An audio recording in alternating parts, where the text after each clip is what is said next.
Welcome to African Tales by Ewa, your favorite channel for beautiful, interesting, and educating stories. So relax, sit back with your favorite snack and drink, and get ready to enjoy. Happy listening. Eunice had always believed in miracles. So, when the scan revealed two healthy heartbeats nestled deep within her womb, she wept tears of gratitude. Twins, a boy and a girl, the doctor had said with a smile. She and her husband, Dakbo, had prepared with excitement. Two cribs, two sets of clothes, everything duplicated. But on the day of delivery, something snapped. The cries were faint. Eunice remembered the bright light above her as she drifted in and out of anesthesia. Her last memory before the blur was a nurse saying, "The baby boy is strong." When she fully came to, only Dakwa stood beside her, carrying a single baby, her daughter. "Where is my son?"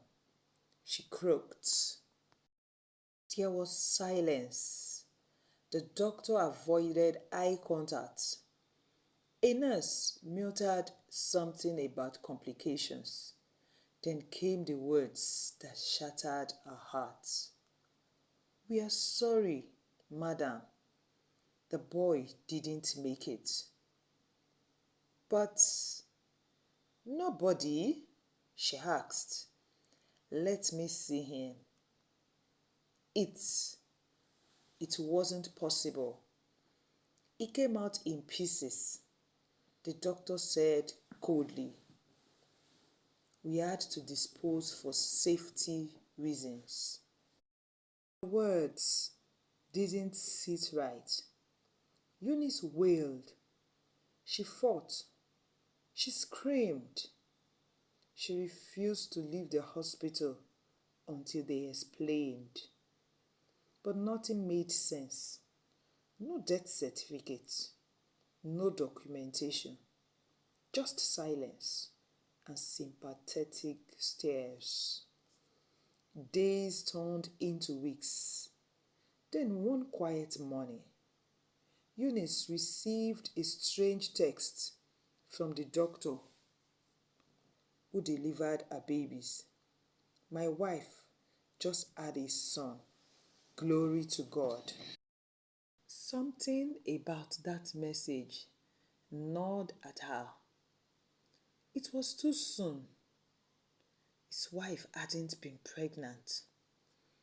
At least, not visibly. And there had been no baby shower, no announcement, just a sudden delivery of a healthy baby boy.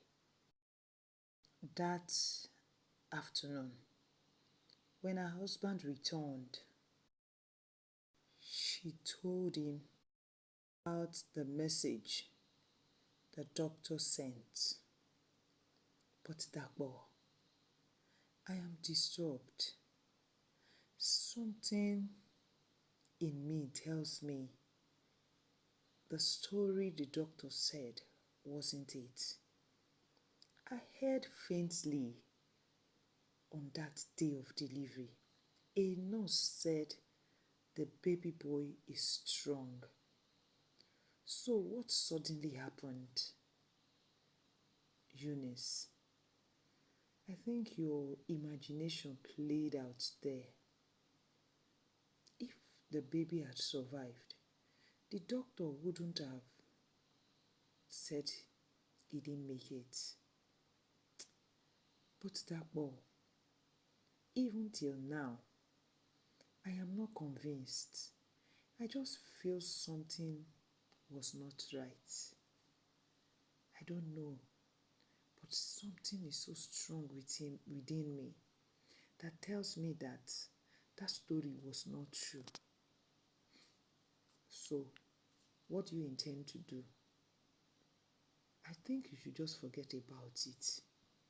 Eunice, forget about it. Take your mind off it so that you don't think too much and so that you don't continue to carry the weight, the burden that you should not carry. The boy didn't make it, just like the doctor said. Really? Okay, if you say so. 2 years after, Eunice took her daughter to the park. As her daughter played with other kids at the fun park, there was a particular child that ran towards her daughter and was just around her playing. Something striking happened. As the boy came closer, his mother was trying to catch up with him, and then he fell just by where Eunice sat. As she rushed to pick the child up, she noticed a mark just on the boy's right arm. It looked exactly like the mark on her daughter's right arm. She hurriedly dropped the boy and ran towards her daughter, grabbed her and rolled up her sleeve and saw the same mark. What a coincidence! Who is he? How come they have the same mark on their right arm? Excuse me, she called out to the woman, the mother of the boy, who turned defensively. I'm sorry, but please, may I see your son? The woman looked confused. I just need to see something, Eunice said. The woman refused. Without thinking, Eunice grabbed the boy gently but firmly. The voice of the nurse flashed through her mind again. That sound. The boy is strong. He held the boy's right arm and kept looking at the mark. This birthmark on my daughter's right arm, and here it is on his right arm too. The woman snatched her son back and yelled for help. I don't know you. I've not met you before. What right do you have to drag my child like that?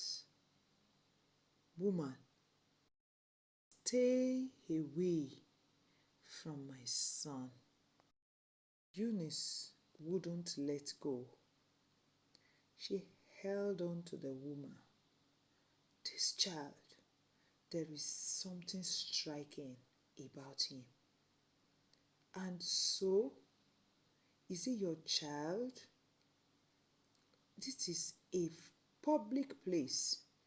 You see all kinds of children, different children from different homes come here. So I don't know what exactly you are up to. The woman beckoned on the security of the park. Please, sir, this woman wants to take my boy. She snatched him off my hand. I don't know what she's up to. I don't know what she wants to do to my son. Madam, what is it? Why are you making her and her son uncomfortable here? This is a public place. What are you here for? Please do not come in between. I am so convinced in my heart with what I saw, and I will not let this woman go. Say, really? Okay then. You both would go to the police and settle your case, not here, so that you do not cause confusion to other parents and you do not pose a threat to parents that bring their children to this park. This park has been safe for children for years and not now. Please. The security man had called the police. This woman here is causing a confusion in this place. Eunice was arrested, accused of attempted abduction, but she refused to back down. Case reached several police stations. Her lawyer, Barrister Chioma, pushed the hospital for evidence, scanned images, delivery notes, even the so-called disposal record of the baby in pieces. But then the hospital dropped a bombshell. All records were lost in a fire last month, they said. Then a confession slipped. The doctor, under pressure, admitted off record to giving the baby back to its rightful mother after a mix-up, but according to Barrister Chioma, his wife refused.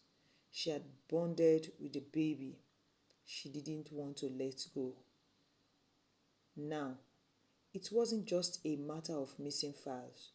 It was a battle of stolen identity, of a life claimed in secrecy.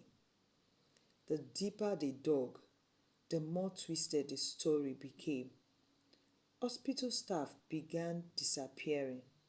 One nurse was transferred to a remote village. Another resigned suddenly. An anonymous caller warned Eunice to drop the case for your daughter's safety. But she was a mother wronged. Eunice wasn't just fighting for her child. She was fighting a system that believed it could swallow her whole. And now, the court case loomed. But the biggest twist was yet to come.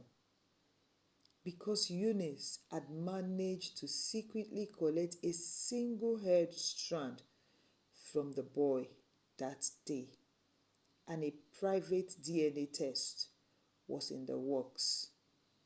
Would the truth finally come out? Or would the doctor and his wife bury the evidence for good? The day of the DNA result felt like Judgment Day. Eunice sat on the bench outside the lab, her hands trembling as she held her daughter close. Her lawyer, Barrister Chioma, paced silently, her sharp eyes scanning every passerby like a hawk. Eunice had not told Dapo yet, not because he didn't care, but because she wasn't sure how deep the rot went. The whispers around the case had become frightening. The doctor's name was powerful. His in-laws were untouchable, and his wife connected in high places. But no connection could override blood. The door creaked, A lab assistant emerged, holding a sealed brown envelope. Mrs. Eunice Adeyemi, he asked. She stood. He handed it over. Confidential.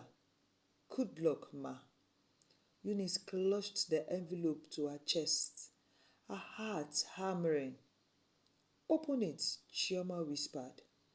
With trembling fingers, she tore the seal, unfolded the sheet, and scanned the page. Her knees buckled. Chioma grabbed her just in time. What? Tell me. Her lips quivered. It's him. Chioma, he's my son. 99.999% probability. No doubt. Tears ran down her face. The little boy the doctor's wife paraded was hers. Stolen, lied about, hidden in plain sight. Chioma's face turned stone cold. Now they've made a mistake, and I will make them regret it. The case exploded like wildfire on social media. Hashtag justice for Eunice began to trend. But still, the opposing counsel came in full force. Expensive wigs, political favors, even a so-called pediatric expert who claimed babies could look alike by coincidence. But Chioma was ready. In court, she unveiled the DNA results. My lord, science does not lie. This child shares a 99.999% match with my client.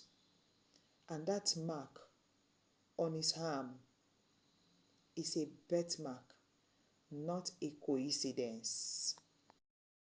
The doctor's wife wept in the gallery. A lawyer argued. She believed the child was hers. She was misled. She didn't know. Eunice stood to her feet facing the courtroom. I want to forgive, she said, her voice quaking, but I want my son back. He is not a handbag or a mistake. He is my flesh, my blood. A hush fell. The judge's gavel fell hard. This court orders immediate return of the minor to his biological mother, Eunice Adeyemi. Custody is granted. Investigation into child theft and document destruction is to commence. Eunice collapsed into tears. The battle was over. So she thought. That night, there was a knock at the door. Dakpo opened. The doctor stood there, alone. He looked tired and defeated.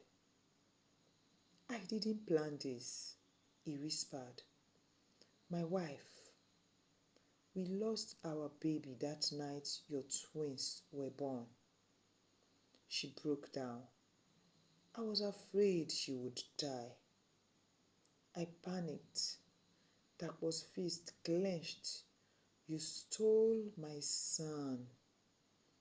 I gave him back, but she hid him. I didn't know. I let it happen. Eunice stepped into the doorway, carrying a son. The child looked up at the doctor, and something flickered in the man's eyes. Regret, maybe even love. I'm sorry, the doctor whispered. I deserve prison. But she is unwell. She needs help. Eunice said nothing. just held her baby close. You will face justice, Chioma said, stepping out from the shadows behind. But I will let the court decide what kind. 6 months later, Eunice sat under the mango tree in her compound, her twins playing beside her. Laughter echoed.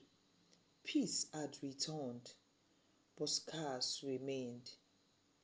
The doctor's wife had been sentenced to psychiatric rehabilitation.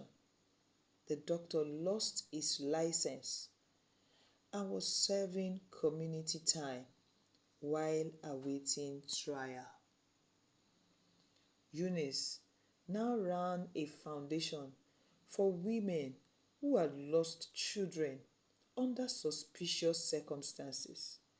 She named it Twinlight Hope because even when darkness stole her light, she found it again. And this time, she wasn't letting go.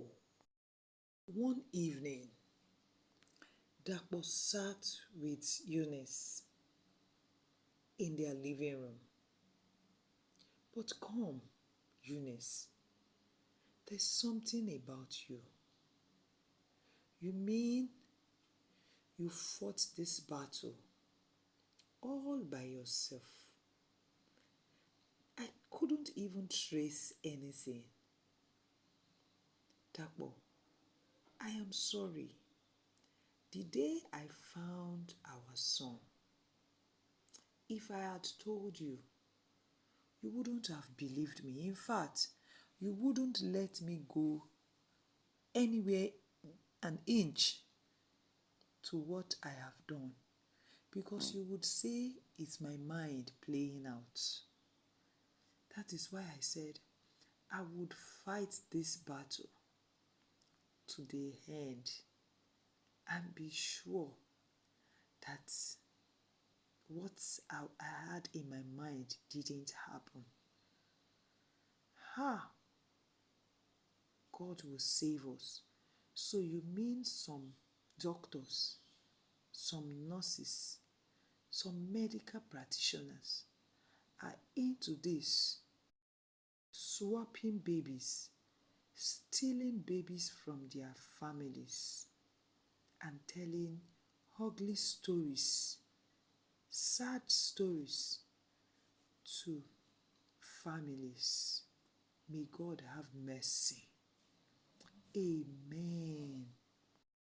But one of the things I took with me during all my antenatal visits, one class like that, the nurse said that we should make sure that our strength is intact.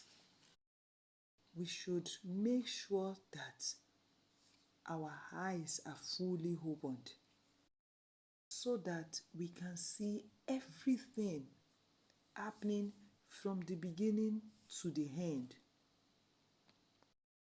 Woman becomes too tired during labor. She may just push the baby out and sleep off or pass out. That's one lesson that I took from it. If not that, I was sound that day. I heard the nurse. She said the baby boy is strong. Then all of a sudden, the doctor brought the ugly story.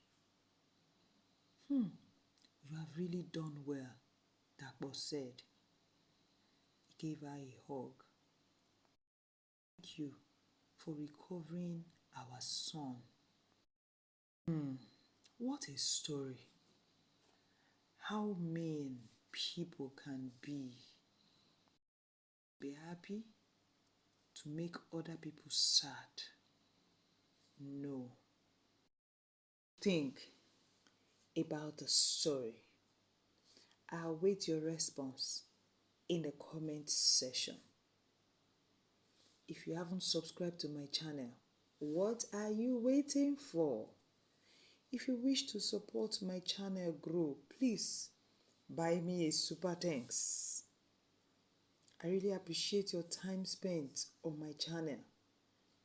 I do not take any of your support for granted. Do not forget to share this video with your loved ones. Like, give this video a thumbs up, and don't forget to comment on this video. Till I come again your way with another interesting and educating story. Bye for now.